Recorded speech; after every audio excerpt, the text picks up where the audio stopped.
அப்போ நீங்கள் எந்த இடத்துலையும் அவரை இல்லைன்னு சொல்லவே முடியாது இல்லையா? அப்போ ஜனனம் நிகழ்ந்த இடத்திலும் இருக்கின்றார், மரணம் நிகழ்ந்த இடத்திலும் இருக்கிறார். அப்படிங்கும் போது அவருக்கு தீட்டும் கிடையாது, தடங்கும் கிடையாது. தீட்டும் கிடையாது, எந்த தடங்களும் கிடையாது. மனதிலே ஒரு அழுக்கு ஏற்பட்டு விட்டால், அது ஒரு உறுத்தலாக மாறிவிட்டால், அதுதான் உண்மையாகவே தீட்டு. அப்போ தான் நீங்கள் இறைவனை வழிபட முடியாது. இப்போ ஒரு இடத்துக்கு நல்ல சொக்காய் அணிந்து கொண்டு, நல்ல பளபளன்னு இருக்க சொக்காய் அணிந்து கொண்டு போகிறீர்கள். மனதானது ரொம்ப மகிழ்ச்சியாக இருக்கும், மனசு ரொம்ப மகிழ்ச்சியாக இருக்கும், உண்மைதானுங்களே. அப்படி வண்டியில் போயிட்டு இருக்கும்போது ஒரு வண்டியில் சேர் அள்ளி வீசிடுறாங்க, அது அப்படியே வந்து நம்ம உடையில் பட்டு விடுகிறது. நல்லா யோசிச்சு பாருங்க, அந்த சேரு நம் உடையில் படுவதற்கு முன்னால் மனமானது எப்படி இருந்தது, அந்த உடையிலே சில கரைகள் பட்ட பின்னர் நம் மனதானது எப்படி இருக்கிறது அப்படிங்கிறத யோசிச்சு பாருங்க. அதுக்கப்புறம் நீங்கள் எவ்வளோ விலை கொடுத்தாலும் அந்த பழைய சந்தோஷம், அந்த சேரு வாரி இறைக்கப்படுவதற்கு முன்னர் இருந்த சந்தோஷம் உங்களுக்கு கிடைக்கவே கிடைக்காது. அந்த சேரு கரையானது உடலிலே பட்டுவிட்டது அல்லது அந்த உடையிலே பட்டுவிட்டது என்றால் மனமானது அழுந்தி கொண்டே இருக்கும். அப்போதுதான் அந்த சந்தோஷமானது நம்மை விட்டு நீங்கி விடுகிறது அப்படின்னு. அதுக்கப்புறம் நீங்கள் என்ன முயற்சி செஞ்சாலும் அந்த முன்னதாக இருந்த சந்தோஷத்திற்கு நம்மால் வர முடிவதில்லை, அதுக்கு கொஞ்சம் காலம் எடுக்கும். அதே போல தான் ரொம்ப தூய்மையான மனசு, ரொம்ப தூய்மையான மனசு, அன்பு நிறைந்த மனதுடன் நீங்கள் காணப்படுகிறீர்கள் என்றால் அந்த நேரத்திலே உங்களுள் இருக்கின்ற அந்த இறை சக்தியானது ரொம்பவே மகிழ்ச்சியாக இருக்கும். அதே போல நீங்களும் ரொம்ப மகிழ்வாக இருப்பீர்கள். உள்ளிருக்கின்ற இறைவனை உங்களால் அந்த நேரத்திலே உணர முடியும்.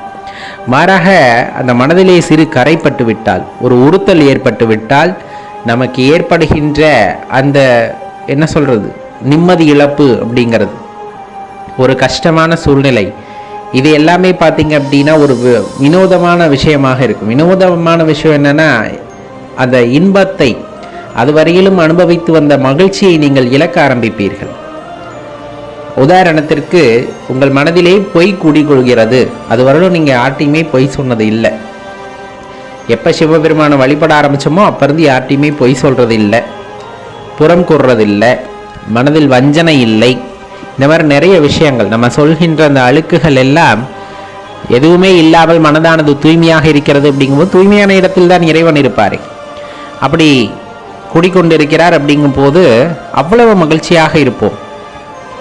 மாறாக தெரியாமல் ஒரு தவறு இழைத்து விட்டால், இப்போ நம்ம சொன்ன விஷயங்களில் ஏதேனும் ஒரு விஷயத்தில் தவறு இழைத்து விட்டால், ஒரு பொய் சொல்லிடுறீங்க, தெரிந்தே பொய் சொல்கிறீர்கள், அல்லது தெரிந்தே கோபப்படுகிறீர்கள், தெரிந்தே பிற உயிர்களை கொள்கிறீர்கள், இந்த மாதிரி ஏதேனும் ஒரு நிகழ்வு நிகழ்ந்து விட்டால் அது உங்கள் மனதை உறுத்த ஆரம்பிக்கும் அல்லவா?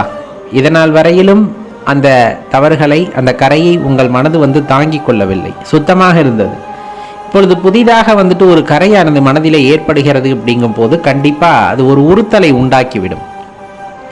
அப்படி ஏற்பட்ட உறுத்தலானது மனதிலே ஒரு குழப்பத்தையும் சஞ்சலத்தையும் எப்போதுமே குடிகொள்ள செய்யும். அந்த சஞ்சலம் உங்கள் மனதிலே தொடர்ந்து நீடிக்கிறது என்றால் மனதிலே நிம்மதி இருக்காது, அந்த வழிபடக்கூடிய தன்மையானது இல்லாமல் போயிருக்கும். சிவபெருமானை வழிபடும் போதெல்லாம் ஒரு உறுத்தல் ஏற்பட்டுவிடும். அடடா, இந்த தவறை செய்து விட்டோமே, இந்த தவறை செய்து விட்டோமே என்று. அப்போ அதுதான் அந்த இடத்துல தீட்டா மாறும். நம்ம சொல்கின்றோம் அல்லவா, தீட்டு இருந்தால் இறைவனை வழிபட முடியாது, கூடாது அப்படின்ட்டு.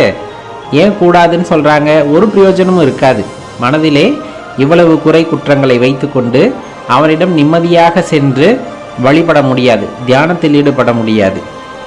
இந்த மாதிரி நிறைய விஷயங்களிலே நமக்கு தடைகள் ஏற்படும். அப்போ மனதிலே காம குரோத இந்த மாதிரியான மதமாச்சரிய எண்ணங்கள் எல்லாம் இருக்கிறது. அப்படிங்கும் போது முழுமையாக இறைவனை நம்மால் வழிபட முடிவது இல்லை. அப்போ அந்த ஒரு திவ்யமான ஒரு பக்தி அப்படிங்கிறது நம்மிடம் எப்பொழுது இருக்கும் அப்படின்னா, மனசில் இந்த என்ன சொல்கிறது, குற்றம் குறை எல்லாம் எதுவுமே இல்லாமல் நம்ம இறைவன் மீது அன்பு செலுத்த தயாராக இருக்கின்றோம். அப்படிங்கும் போது தான் அந்த ஒரு உண்மையான பக்தியானது வெளிப்படும். இப்போ மனதிலே இந்த ஒரு தீட்டு எப்பொழுதும் இருக்கக்கூடாது. என்ன தீட்டு? பொய், பொறாமை, வஞ்சனை, இந்த மாதிரி குற்றம் குறைகள் எதுவுமே இல்லாமல் சுத்தமாக இருக்கிறது. அப்படிங்கும்போது அங்கே இறைவன் குடிக்கொள்வார். ஆனந்தம், மகிழ்ச்சியானது அங்கே பெருகி இருக்கும். எந்த ஒரு சஞ்சலமே இல்லாத நபராக நாம் இருக்க முடியும் அப்படிங்கிறத தெரிஞ்சுக்கணும். அந்த இடம்தான் சிவபெருமான் வசிப்பதற்கு ஏற்ற இடம் அப்படிங்கிறத தெரிந்து கொள்ளுங்கள் நண்பர்களே.